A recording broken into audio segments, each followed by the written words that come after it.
Hello and welcome to Main Street Matters by Heart on Main Street, the podcast that knows it's always showtime. I am your host, Patrick Kaiser. Okay, as I mentioned last week, today's episode is going to be a recording of a panel discussion that I conducted last week about the importance of attending trade shows, the different things that the marts are offering for retailers, different strategies that retailers have for attending market. This is our first in a 3-part summer series exploring different ways for retailers to source products. So this conversation was about buying at the marts. In July, we'll be talking about buying through a sales rep in your store and the value that reps can bring to your business and how to make the most out of that rep relationship. And finally, in August, we'll explore buying through online marketplaces, specifically through Faire, and the services and offerings that they can provide for a retail business. All 3 ways are available for retailers and all offer advantages and disadvantages, so we want to explore these further and provide you with the best information for you to make your purchasing decisions. In the conversation that you'll hear today, we didn't necessarily focus on disadvantages of attending trade shows. There is much more of a focus on the benefits of attending. But the largest drawback that I can really see is the expense if you are not local to one of the shows. It's travel and hotel expenses that can be significant. And while I believe that there is benefit of being able to see all products in person and really understand the quality of that product, and then the relationships that you can build with the vendors while you're at the shows, that those are worth the cost, it's something that each retailer needs to weigh for themselves and understand if attending market is the right choice for them, and then which market would be best for what they want to accomplish. On this panel, we had Cole Doherty of Dallas Market Center, Angelia Singleton of AndMore, which is formerly the International Market Centers, and then retailers Carol Schroeder, Donna Hale, and Matt Trist. I loved the diversity of this panel and the range of experience and expertise. Having representatives from both of the major retail markets as a part of this provided such a great voice to what they're doing and the different services that they offer. And then the retailers on the panel provided a great voice to their own experiences. They represented 3 parts of the country, all attending different shows. They have a range of experiences in owning retail, but combined, they have over 70 years of experience. There are different generational representations on the panel as well, so it was a fun conversation. I think that there's a lot of great knowledge that's shared about the marts and how these retailers approach their time at the trade shows. Before we dive in, though, I wanted to give a quick shout out and a congratulations to my friends in Saratoga Springs, New York. This past weekend was the Belmont Stakes horse race, which is normally held at the Belmont Park in Elmont, New York. However, Belmont Park is currently undergoing some construction, and the race was moved to Saratoga Springs Racetrack this year. Saratoga Springs will forever hold an extremely special place in my heart. You can go back and listen to the Main Street Monday episode that I did, which covered Saratoga Springs. It was episode number 20. This is such a big event for the city to be able to host this race. There's so much preparation for the town that is involved in this. When I visited last October, the city was already in preparation mode, getting ready for an event that's 8 or 9 months away. So congrats to Saratoga Springs, you all rock. I also saw that they had events going on before the race and awards were given out. So I saw you, Caroline and Maine, winning. Congratulations. I talk a lot on here about what towns can do to help their retailers be more successful and how they can draw interest from the community to come into the downtown, to interact with the retail establishments, to make the downtown a place where people want to be. If you want a great example of what your town can do, look at Saratoga Springs. Take away that they just hosted the Belmont Stakes there. That's obviously kind of a outlier, but Saratoga does so many things right. There are events, there's artwork, there's contests, there's scavenger hunts, there's window display contests, there's festivals, there's a collaborative group of retailers working within the city. It's an accessible downtown. It's renovated. Basically, all of the things that I think a town can do to help out its retailers and make sure that they're thriving in their downtown, Saratoga Springs is doing. So again, congrats. I am so glad that so many people got to experience your wonderful town for this past weekend. Okay, without further build-up, we will now have our panel discussion about attending trade shows and unlocking the mysteries of show season. Today's focus is going to be on attending trade shows because, believe it or not, our summer markets are right around the corner, which is crazy to me. I feel like January was just a couple weeks ago, but yet here we are. So, with that in mind, since Dallas is really just, 2 weeks away, Cole, I will let you introduce yourself first, and then we will have our other panelists introduce themselves too. Thank you, Patrick, and thanks for this opportunity to talk about the power of trade shows and the magic, I think was the word of trade shows. I'm Cole Doherty with Dallas Market Center, and I'm right here in Dallas. Behind me sits the buildings, and below me the buildings of Dallas Market Center. I am Senior Vice President of Marketing Communications for DMC, and that really includes supporting both buyer delivery and exhibitor delivery for the marketplace, as well as serving in capacity of the communications element of PR, events, creative, everything we do here in Dallas to promote and put on amazing events. Hello, my name is Angelia Singleton. Feel free to call me Ange. I am with both the Atlanta and Las Vegas markets representing AndMore, formerly IMC or International Market Centers. I am the tenant advocate, and also I manage key accounts in the gift space. But we also have 3 retailers on today. So Donna, how about you introduce yourself? Hi, I'm Donna Hale, and I own Doozy's Corner, which is located in the historic downtown McKinney. I am starting my 11th year of business, and it's just a fantastic opportunity to own my own business and gives me lots of freedom of things to do, and I just can't recommend it enough. And thank you, Patrick, for inviting me to be here today. Absolutely. Yeah, thank you for being here. Carol Schroeder, introduce yourself. I am here in Madison, Wisconsin. I'm co-owner of Orange Tree Imports, which has been in business a few months past our 49th anniversary. So I've been to a lot of trade shows in my day. I'm also the author of Specialty Shop Retailing, which is in its 4th edition. I write a weekly blog for retailers at specialtyshopretelling.com and a bi-monthly column for gifts and decorative accessories. Excellent. And Matt.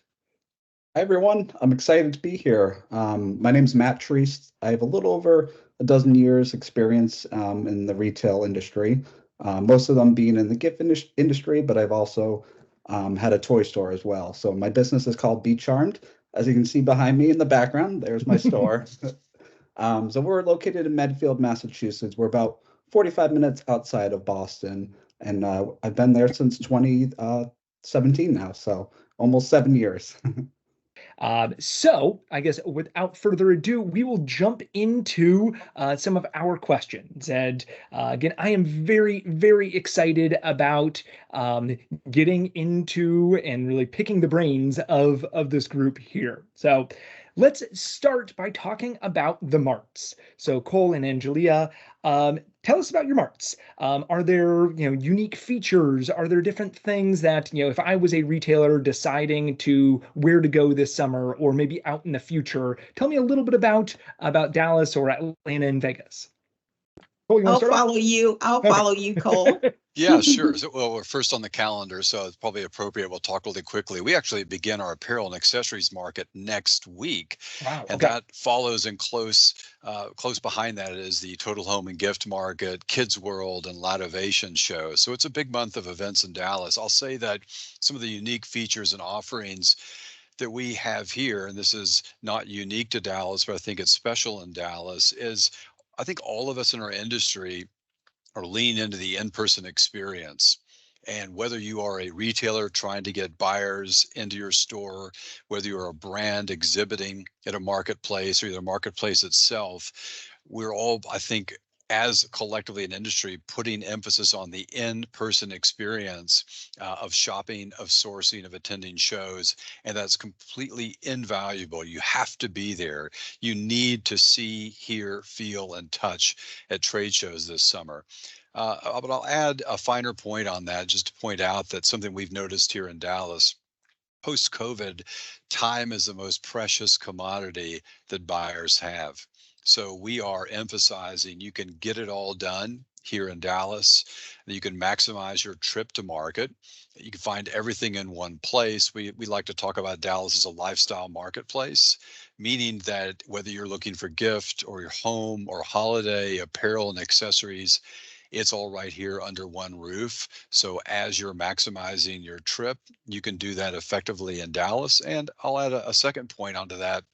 And that is an emphasis in a broad way on the power of community and the power of the personal relationships you can find here in our marketplace. We really, truly value the relationships that exist between our vendors, the marketplace, the retailers and interior designers, and that's often driven by the rep relationship. We're a big believer in that. In fact, I'll show up a prop. The cover of our magazine, our pre-market magazine, highlights some of our incredible rep agencies and rep groups, because we believe that you got to support your reps, you got to support the retailers, and I'll tip my hand as well to supporting Heart on Main Street. We're pleased to partner with Patrick on a special exhibit during our June show on Heart on Main Street to, again, promote shopping local. That's a few points there, Patrick.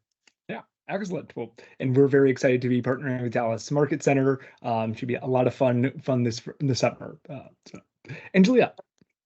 Yes, I can echo what Cole said. We want to invite everybody to our marketplace, either in Las Vegas or Atlanta, but it's important to go to a trade show and support that marketplace. All market centers bring buyers and sellers together in a marketplace that's conducive to doing business. So again, I'd like to extend that invitation to all of you. Atlanta is known for their very large gift assortment, but we recently added casual, which is outdoor furnishings, and in certain parts of the country, indoor furnishings. We have a brand new expo center in Las Vegas. It also has a very easy to navigate floor plan. Vegas is known for its hospitality and also has gift, home, and furnishings.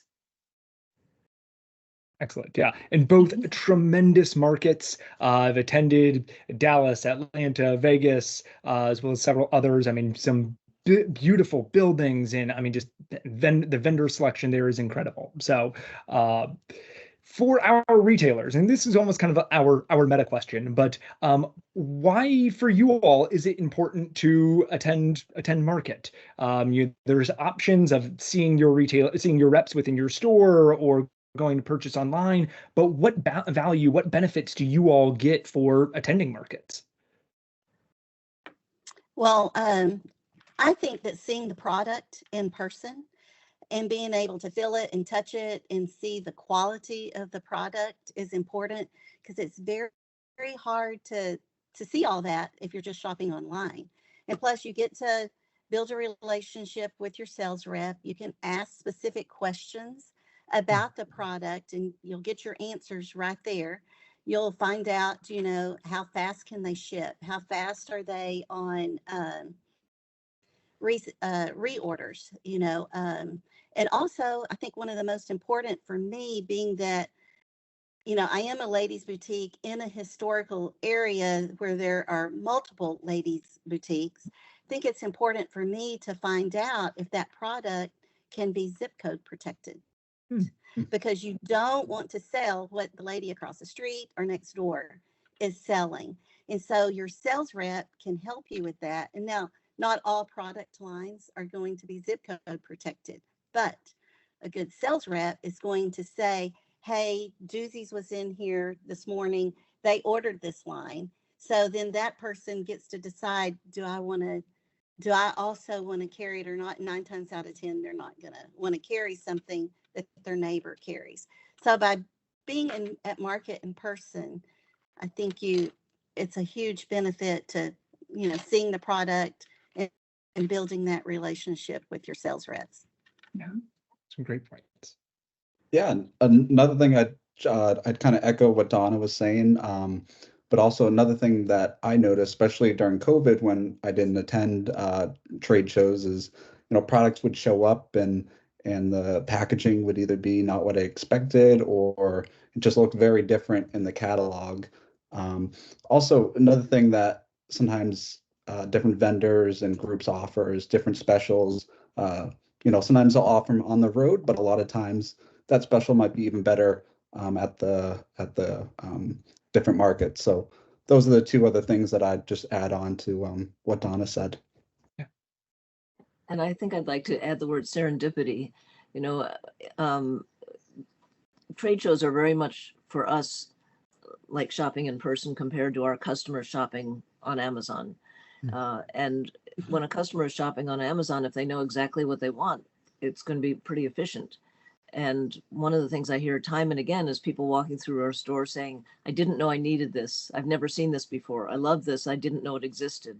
So for me, walking down the aisle of a trade show, I walk every aisle. I know we're going to talk about how to plan your visit, but I walk every aisle, except some trade shows, of course, are categorized. And I wouldn't walk a furniture aisle or clothing because we don't carry those categories. But I scan booths for things that I've never seen before. I go to the discovery room if the show has one. I definitely go to the temps, which is where a small new vendor might be. And then I follow up with those companies. If I find something new, they may not be the most organized. So, you might have to stay on top of them to get an order. But once you have established a relationship, you're going to have a product that other places haven't found. Mm-hmm. Love that. I mean, there are so many great benefits. I mean, you guys are hitting on some of the highlights. I mean, you do get to build that better relationship with your rep, with your vendors. There are different promotions. There are things benefit, from a financial standpoint, benefits for going there because ultimately, unless you're in the backyard of the mart, it is an expense to go, and it's travel and it's hotels, and so being able to find more money and be able to save that, and then the exploration which you just get anywhere else. I mean, it's shopping a gigantic, almost a mall, right, of all of these different vendors, all of these different products that you get to discover what you didn't even know about too. So but a couple of you all have mentioned since COVID. So tell me about from what have you seen change? Obviously, COVID was a thing that changed a lot throughout our industry. But what have you seen change about marts since 2020, 2021, whenever we want to kind of say the end of that was? Yeah, I can jump in here, take that first. So, one thing that I noticed, so I attended New York Now. I don't know if anyone attends New York Now this past summer or this past winter, I should say. And one thing I noticed is just from, I think it was probably about 2019 was the last time I had gone before that. And if anyone knows the Javits, there's two levels. There's an upper and a lower. And New York Now was only on one upper level. And they even had a curtain at the end. So I've noticed markets gotten a little smaller, especially New York Now. I also attend Atlanta. Some of the showrooms are a little, they're not as, the floors aren't as full. So just in general, a little more empty. Maybe some people are pulling out of the permanent showrooms, but more doing temps. So that's the one thing that I noticed kind of different about markets. I think the trends that had started before COVID have really made huge changes in our industry. The shortage of reps, fewer people using sales reps, fewer gift shows. Minneapolis and New York are both either diminished or diminished, I would say. And, the increase in people shopping online through Fair, there are changes that might have happened anyway, but similarly to our customers shopping online, it was really accelerated by the pandemic. On the other hand, the first trade show I went back to in person which was the Minneapolis show in the summer of 2021 when we thought it was all that COVID was done. I was so excited. I was so excited to be shopping in person. And I saw that same glee on the face of my customers when they finally got to come into the store and shop. It's a treat. I mean, I think many of us will agree that shopping for a living is a hoot. And it's like Christmas every day when all those products come in. Yeah. So yeah, it's a total treat. And so I'm glad we're over COVID. I'm glad that we're back somewhat to normal. And I think it's just going to get better and better. And just being able to see all the new changes at market has been great. Yeah, I love going to market and seeing it all. Cole or Angelia, are there different things that you all have done since then? How has COVID really changed how the marts are operating? Well, we definitely saw a contraction in the marketplace, both on the retail side and on the vendor side. But we're finding that a more qualified buyer is now attending market. People aren't window shopping. They're not kicking tires. They're there to buy. And what Matt mentioned about there's certain things that are only offered at markets when it comes to show specials. But I call it the cliff notes to shopping, because you can walk into a showroom and the person or the retailer next to you could say, hey, I've ordered those before, and I always have to discount the red and the yellow, but the blue and the white sells really well. So the networking is unprecedented. We also know that it's not one size fits all. Some people like to do some online shopping. And we find, thank goodness, that most are still coming to markets. Markets are very important. Reps are very important. Online portals have a place as well. But of course, we like people coming to market. Our philosophy is buying a little is good. Buying a lot is great. Buying too much is just about right. Yeah, I think here in Dallas, we have seen the mindset of the retailer and the mindset, honestly, of the vendor shift a little bit, and to ask themselves where they need to invest their time, or in the case of vendors, invest their dollars on space in order to do better business. As people are making tough decisions on every dollar, we've honestly been the beneficiary of that here. We have seen an expansion of showrooms. We've seen an expansion of buyers, especially from the Western United States, and buying groups, major stores as well, as folks kind of think, where can I get the most out of my experience? Where can I spend maybe a day fewer, but see more? Or in terms of the brands, where am I going to tap into an economically robust part of the country where people are spending money? So I don't mean to be the typical Texan in the room, but it's been a very good 4 years for us. And I think there are a couple things that you hit on of as the group has, but being a little bit more prepared, being a little bit more strategic in what you're doing, maybe not spending those extra days there to window shop, but really kind of having a more of a plan and understanding where you're going and how to use the most of your time. So and it kind of goes right into next question, and Carol alluded to this before, but for retailers, how are you preparing so that you can make the most of your time when you're there, and that you can hit all the showrooms that you want or meet with the reps that you want? Are you doing sales analysis before? Are you inventory, budget planning? Kind of what is your preparation plan before you go to market? Well, I'll start that. Prior to market, I'd have to decide what new do I want, because every 6 months, I want to bring something new into the store. So the way I decide what to bring in new, if something's not selling well, it's time to move on and find something else. So at least 3 items I'm going to find new. The way I find them first is I go on the Dallas Market website, and I look to see who the new vendors are. and I go through, and there's always a link to their website. So I can look at their website to see if that's a product that I want to sell. And if it is, then I jot their name down. I try to find the sales rep. I reach out and get an appointment. And then I go back and look at all the other vendors. And that's how I find what I want to look for. So I'm not wasting my time at market walking back and forth. And so doing all the window shopping. I have a purpose. I know what I'm looking for. And so I have a plan before I get there and to find that new product. Now, I might miss something on the website, but I am going to spend one day at least venturing around looking at all the windows, walking into the showrooms that might be of an interest to me to see exactly what it is that I want.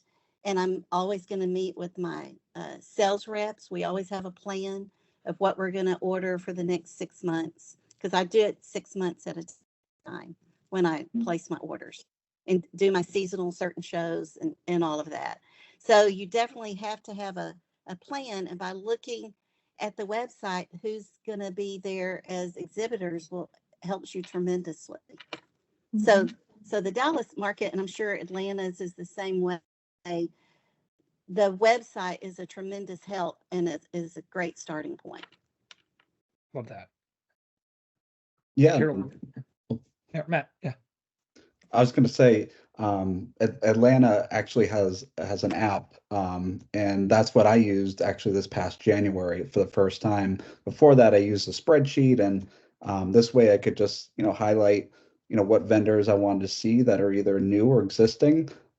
Some I definitely wanted to see, and then also every year throughout the year I make a list of vendors that are possibly new vendors that I want to either see at market if they're there or connect with them in other ways. So and then I also always have a category list of holes that I want to fill or vendors that I want to replace.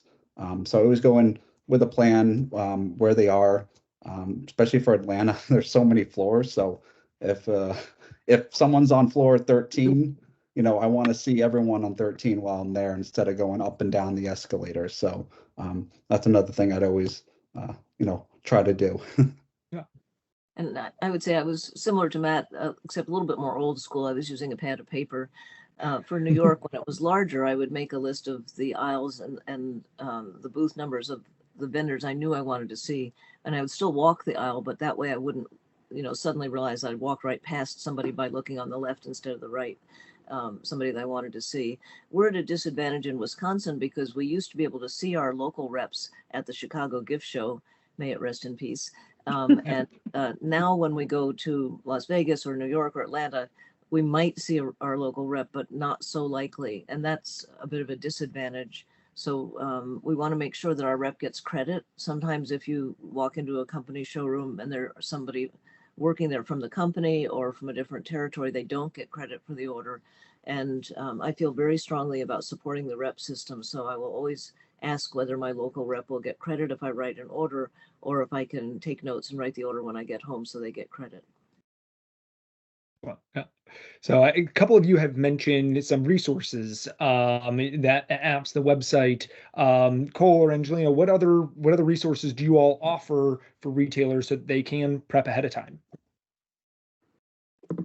Yeah, I'll jump in first if it's okay on resources. Some of them have been mentioned. Having a robust app that allows for planning on that front is important. The website that Donna mentioned, that's very important. The power of social media, of following a brand, following a marketplace on social media, so that you're seeing what they're promoting ahead of the show and being able to flag those or follow up or bookmark them ahead of time. I know we all get a lot of emails, but I certainly hope you're opening the emails from Dallas and checking out previews And as well, some of the content on the website can be updated. For example, we post our magazine on our website to be able to flip through that digitally. We also, on our website, will be posting our buyer's guide, for example, ahead of the show so that people can prepare ahead of time and look at what's new.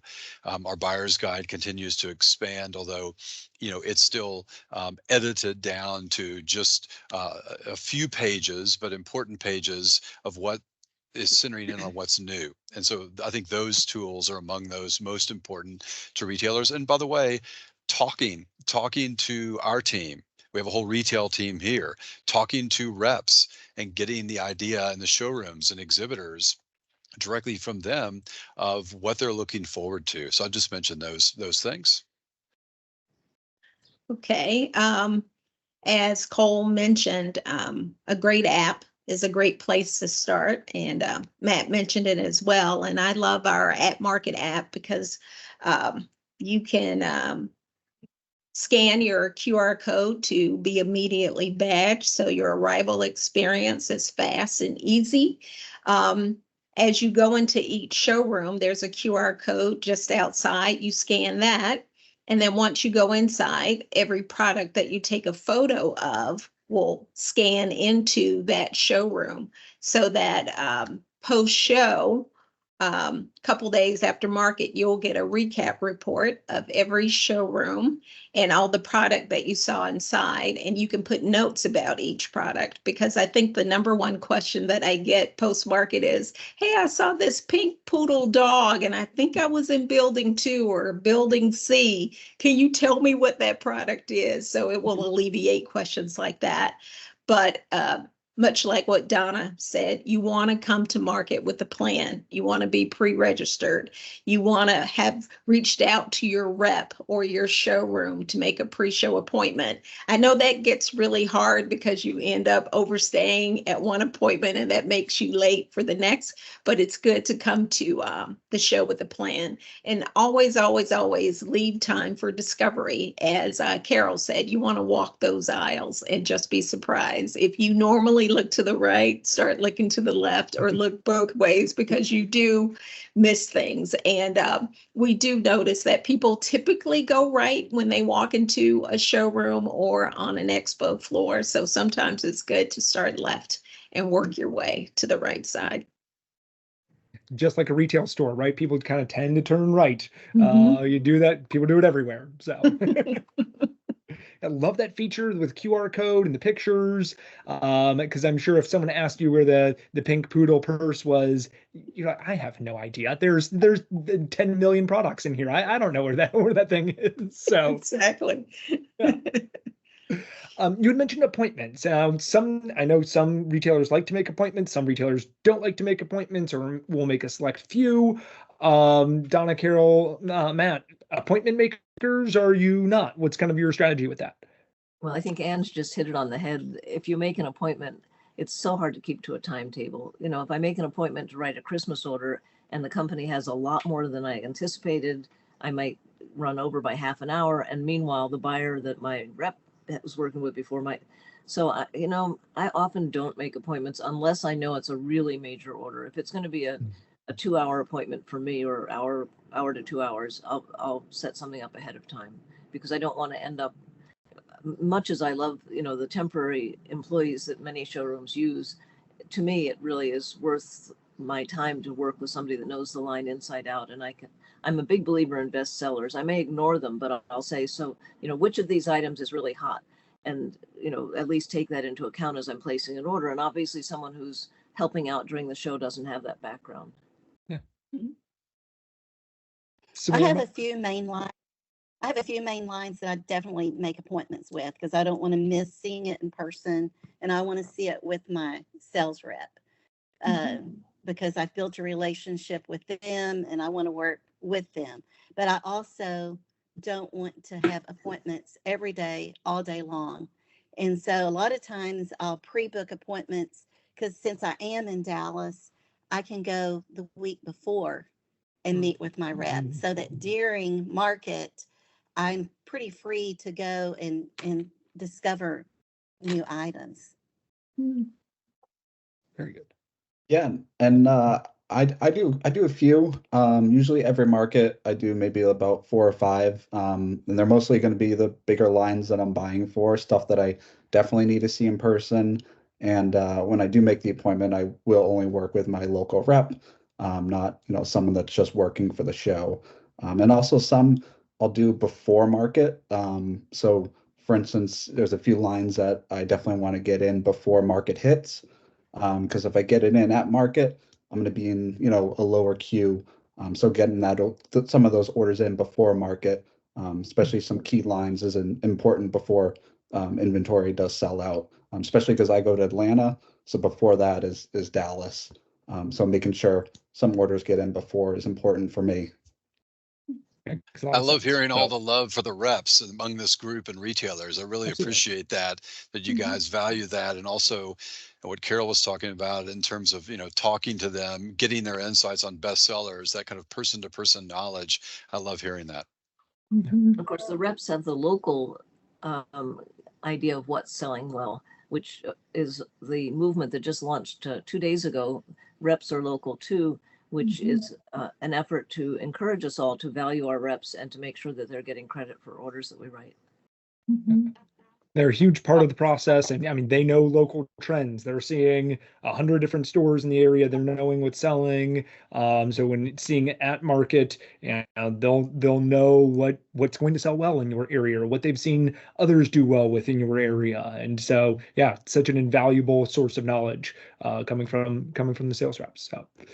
And so it kind of sound from a appointment standpoint that you all almost on a similar page. You have your almost mainstays that you kind of your big vendors that you will make an appointment with because that might be 2 hours, but others it might be more of a drop in, just so because you can't necessarily stick to a schedule. I'm not a schedule maker, have every minute of my day planned out, and doesn't sound like you all are either because that makes it too hard at market. So.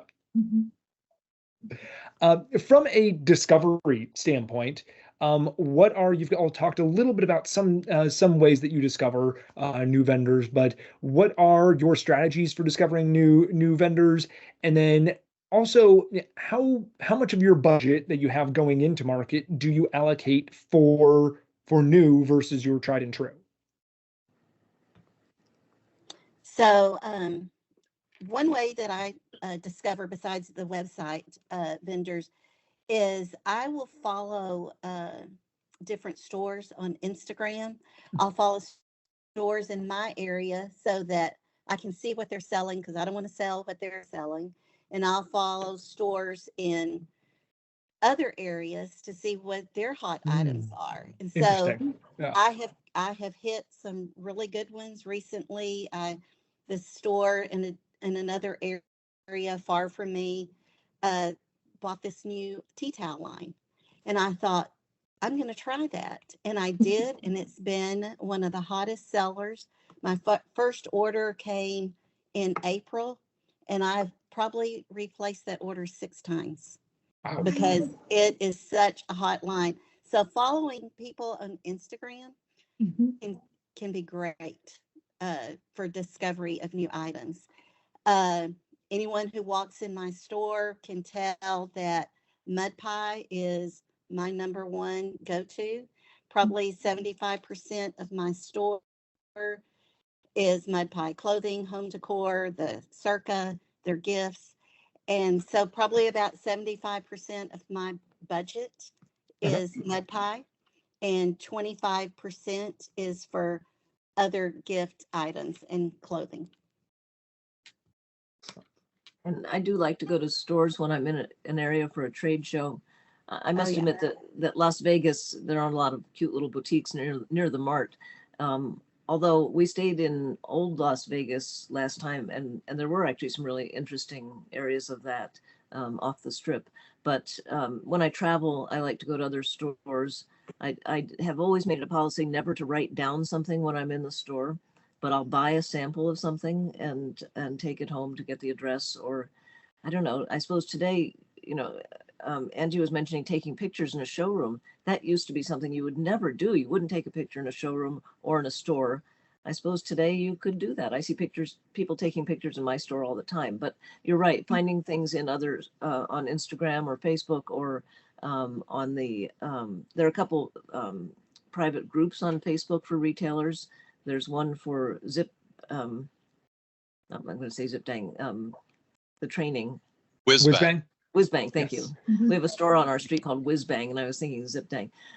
Zip Dang. So Whizbang retailers, I have found things that they've chattered about on their Facebook page, but also at the show, as I'd mentioned, the temps and such. And usually those are very small orders initially because they're small vendors. So I might even just bring them in once, just sort of as a little frosting on the cupcake, so to speak, or I'll do a trial order and see how it goes with the rest of my mix.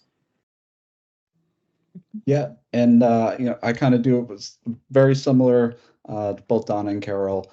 I follow probably about like a dozen, maybe a little more stores all throughout the country that are similar stores to mine. So you always getting ideas. I also have like a little group of retailers that we're on Facebook, and we're always bouncing ideas off each other. But also another thing that I do that wasn't mentioned, I subscribe to a couple of like industry magazines. So like one being Gift Beat. So seeing what brands are top both nationally and regionally is a good way to kind of find new brands that have been successful. And then also personally, like every trade show, I try to get at least a few new brands. That could even be a $200 order. Not a lot of money, but something new that customers like to see, because we get sick of looking at our old inventory, and customers want to see new inventory just as much as we do. So Great. I love the using of social media in order to understand, Donna, what's in my area that people are selling that I'm going to stay away from, but then what's maybe outside of my area that I can bring in or that's doing really well. And then those Facebook groups, what are people talking about? What trade publications. Those are some really great strategies of helping you discover other things that maybe you hadn't been exposed to in the past. Dallas Market Center and more other things that you all do to, a couple of people have mentioned temporaries already. What are some other helpful things to help retailers discover new product lines? I would say networking. If you're going to a post-show event, or you're in a buyer's lounge, or you're in a dining area, icebreaker is, what's your best seller in your store? I sort of feel like when you go to social media or you do other things, that's like shopping a bookstore versus asking the person right next to you. That's the library, and it's free and it's easy and it's a way to collaborate. So I really encourage the whole networking aspect of attending markets, because you're going to get a lot of marketing feedback. As I mentioned earlier, not buying the blue and yellow mug, but getting the red and purple one because they turn very easily, or just what Donna told us about her tea towels. If I was a retailer, I would have put something in the chat and said, like, who's that tea towel company? Yeah. Because I want to know. That's a that? pearl that you're just not going to get. So, but I do find myself on TikTok looking at, what are the biggest gift trends? And I actually did that last week, and everybody's seeing the facial ice roller, but now people are traveling with these really small mini fridges where they put the under eye patches in, and it's only as big as your palm. But, that's what the kids are doing now. So social media markets, but the whole networking aspect is really important to get the feedback that you need. Yeah, I'll add to that just in terms of discovery. Obviously, there are tips and tricks we talked about before you go to a market. And that is, we talked about the trade media, who, again, the editors and the scouts of the trade media really are with their ear to the ground ahead of market and during market too. And of course, the trade shows sending out their own emails and publications and websites. But at market, there is this opportunity not only to window shop, but the conversations we talked about, the networking that's available. In Dallas, we're going to have an atrium display of new exhibitors in our temps. We'll have, of course, the Heart on Main Street exhibit, which is also going to have exhibitors on display. We'll have a new product gallery upstairs. I think it's just a question of taking it all in and, understanding that as you take the time, as Donna said, to wander a bit, or as Carol said, there's serendipity at work. And I think that idea of taking enough time to discover and putting that on your calendar so that you say that I'm going to take half a day, or I'm going to take a set amount of time simply to look for something that's new. I mean, there are beautiful big showrooms that we have here in Dallas, but then there are smaller showrooms as well. Like there's one we recently launched called Gourmet Specialties that has a lot of great gourmet lines, and it's new, so it might be undiscovered. Everybody will, of course, have the big showrooms on their list, but taking time for the temps, we'll have hundreds of new temps, but also smaller showrooms too, so they're able to discover. Now, I wanted to mention one more thing about getting a new perspective, and that is, especially when there was a show in Chicago, we would take some of our staff with us, and they always would report back that they had found different things than I had looked at. So it got me a younger perspective in many cases, and also a different perspective. So if you have the opportunity to take another buyer from your store or one of your employees as a guest or as a buyer, it's great to see what they find. Mhm. I'll give a technique really quickly, just a very, very short story of a great retailer here in Texas, and the way they approach it is they actually print out floor by floor maps ahead of time. They have a store meeting, they put the maps out, they meet, they talk about who's going to take what area of the marketplace, because they do have a couple of people, a couple of three people coming in, and they divide and conquer hallway by hallway. Then they come back for a lunch meeting or later in the day and say, okay, we made our appointments, but what else did you find? And they said, for example, they were here in Dallas and said, I had no idea this area of housewares, for example, and tabletop, had so many lines there. Or they'd gone into the temps and discovered it. Then they will, as a group, go off and visit and see areas that they have discovered. But again, it's done methodically by looking at the maps, or you could do it on the app floor by floor. Very cool. Yeah. Empowering the group to really take ownership of finding new items and exploring and really owning a part of the store. That's really cool. Donna, any chance you want to drop the brand of the tea towels that are doing so well for you? Yeah, I will. I don't mind. CJ Bella, the Dolly Mamas. Okay. All right. Now, if you're in McKinney, Texas, Donna's got those. She's got it on lockdown. But others out in the country, you all write that one down. You all mentioned some networking opportunities from the buying lounges. What are some networking opportunities that the Marts have, or even educational opportunities that you all have where retailers can get together and talk to each other and learn from each other? That's probably where I'm bad, because I just kind of do my own thing when I go to market, and I am so concentrated on what I need to do that I have not taken classes or done any of the networking. I'll talk to other retailers and showrooms. We talk about, what sells best for you, or give each other advice. But that's probably, I'm so focused on my goals that I just haven't taken part of any of that. Yeah, I'll mention a couple of things just in Dallas. And a lot of this is geared toward new people, but then also veterans who are coming in. We've got a new buyer's scoop every morning of market at 9 a.m. where our team leads a quick introduction to the marketplace and a quick view of what's new. And that's important. Of course, we do, like most people do, trend tours and seminars.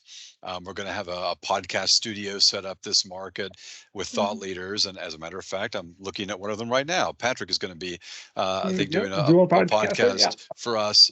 But I think for a lot of the times, it really is important to connect with retailer to retailer and to carve out a little time in showrooms or on a new buyer tour or taking a trend tour, or just giving yourself an hour of time to figure out what is my networking time going to be, and how do I do that.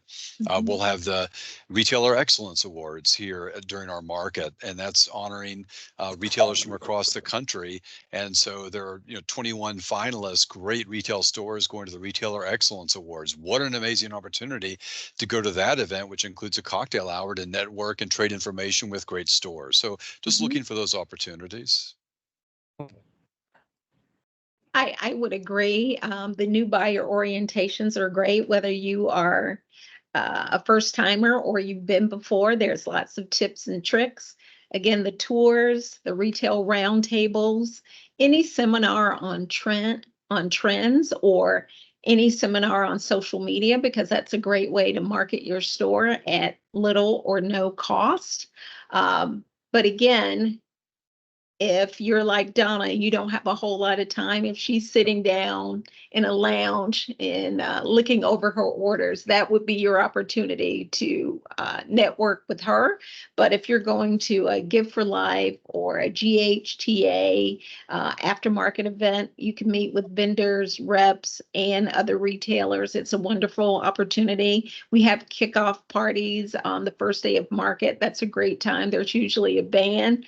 And if you're in Las Vegas, there's always booze. So Vegas, yeah, you'll have go to a show, you'll see half the mart there. So absolutely. Coming to the end of our time today, so I want to post show. So spent a lot of time going to our different showrooms and working with our reps. And for retailers, what are you all doing after the show to make sure you kind of get the most of it, most of your time there, to follow up on leads, to look at your orders? What all are you doing after the show? Yeah, go ahead. Matt, yeah. So what I do is kind of like what I was saying earlier. So I'll take photos of all the products that I'm looking at, but I'm also taking notes along the way. So what I'll do is when I get home, I'll review all the orders that I placed. If I need to make any edits, I'll make a note to follow up with either the rep or the company directly. Going through the photos of the products that I ordered, make sure they're products that fit the themes that I'm buying for, make sure they fit in with what I'm trying to buy for. Also review any business cards or catalogs that I picked up. And then after that, I'll make sure the orders are all good. I'll hand them off to my staff who actually input the orders into our ordering system. And then if I need to make any follow-up appointments with reps or companies, do a Zoom call, things like that, I'll do that as well. Excellent. Good. So I pretty much do everything that Matt just said, but I share with my employees every order, and we start discussing about displays, how we're going to do it so that when that product comes in, we are ready to go. We're ready to lay it out and start selling. And then I go back and I take a second look of things that maybe I missed. I go back and look at these vendors online and look at the product and see if I need to add to the orders. I rarely ever take away. I have a problem with, I will only order things that I like. I don't order anything that I wouldn't buy to wear or to put in my own house. So, and I think that's a lot of the reason that I've done well, is because I make sure that people are going to like it. And I realize not everybody likes what I like, but I just think it's a good rule of thumb that if I don't like it, if I'm not going to be happy with it, I'm not going to be happy selling it. And then after I do all that, then I just pray a lot that it's going to work. And, and being that, I think I'm going to share this. I hope it's okay. But I think one of the reasons why my business has been successful is I have wonderful employees that love the store, and I couldn't be luckier to have them. and they take a lot of pride in what they do, and they're just fantastic. But every day, and I started this uh, around COVID because COVID was a challenge, and I wasn't going to let it beat me up. And so I started praying for my business every day and praying for my employees every day. And I think it's made a big difference in my success. And so if I just want to offer that in case someone else is struggling in their business, if they start that practice, it might help them with their success. I wanted to add that after, well, I used to retail all of my orders in the hotel room that night while I could still remember what I wanted to take extra markup on. Now, many of the orders are written with handhelds and you don't get them in print to take home to your hotel room, which is probably just as well. Because you can read them, which is a big change. But I also try and take a few pictures to share on social media of my husband and myself at the show to show our customers that we've been to a trade show, and here are a couple things that we found that we're really excited about, because that's a bit of a behind the scenes look that customers really like. We also do a bi-weekly newsletter for our employees, and we always have a column called New Lines from the show and give a little report from of what we're bringing in. Excellent. Yeah, all great strategies. I love that. Cole or Angie, things that you had mentioned, getting the recap of you're taking the pictures. Love that. Are there other things that the marts are doing? Yeah, there are. Go ahead. No, you go ahead, Cole. Oh, just say, yeah, certainly there are. All these are great tools. I think that as a marketplace, we continue the thread of social media. We also work with influencers, and our influencers we work with here in Dallas are kind of salt of the earth experts, whether they're retailers or whether they're interior designers or people that regularly shop the mart. And so after a show, during a show too, they've made their own selections, and we'll share those out in a pace after the show. That continues to work for us. And then there are obviously, emails that go out after the show, which give highlights and give recaps. But I think, as we talked, the most important thing is being true to your point of view. And I know this is probably the final comment on this about the eye of the retailer, but I think that what we found post-COVID is that it's so important for retailers to have a point of view and to be true to that point of view. And I hear that with the retailers on the panel today, and to be able to find a marketplace to go to in which you can find quality, unique products, allow you to stand apart and to promote your unique point of view. So it's encouraging to hear that. Yeah, I can echo all of the things that Cole said. Influencers, very important. Trade publications also in their post-market reviews. And we spoke earlier about the app and the post recap report, but we also know that digital tools aren't for everyone. Some folks are still old school, so it's not a one size fits all.